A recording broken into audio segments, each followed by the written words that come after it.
வணக்கம். ஆகாஷ்வாணி புதுச்சேரி செய்திச் சுருக்கம் வாசிப்பவர் கோதை நாயகி. உலக அளவில் இந்தியாவின் நன்மதிப்பு அதிகரித்துள்ளதாக மத்திய அமைச்சர் திரு பியூஷ் கோயல் கூறியுள்ளார். செய்தி நிறுவனம் ஒன்றுக்கு அளித்த பேட்டியில் இதனை தெரிவித்துள்ள அவர், சர்வதேச வர்த்தக அமைப்பில் இந்தியா தலைமை பண்புடன் செயலாற்றி வருவதாக தெரிவித்தார்.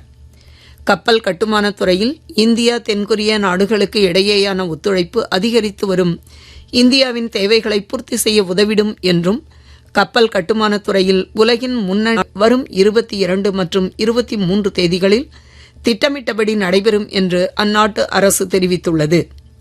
சட்டவிரோதமாக எல்லையை கடக்க முயன்ற பங்களாதேஷைச் சேர்ந்த 4 பெண்கள் உட்பட 7 பேர் பாதுகாப்பு படையினரால் கைது செய்யப்பட்டனர்.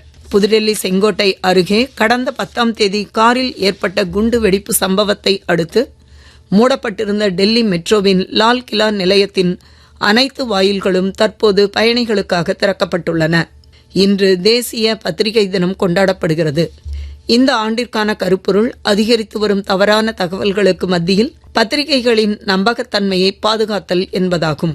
புதுச்சேரி காவல் நிலையங்களில் நேற்று நடைபெற்ற மக்கள் மன்றத்தில் 67 புகார்கள் பெறப்பட்டதில் 45 புகார்களுக்கு உடனடி தீர்வு காணப்பட்டது.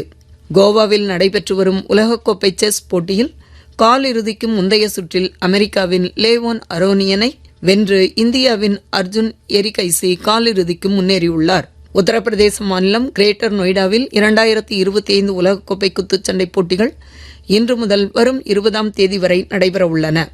இப்போட்டியில் இந்தியா உள்ளிட்ட 18 நாடுகளைச் சேர்ந்த 130 வீரர்கள் பங்கேற்கின்றனர்.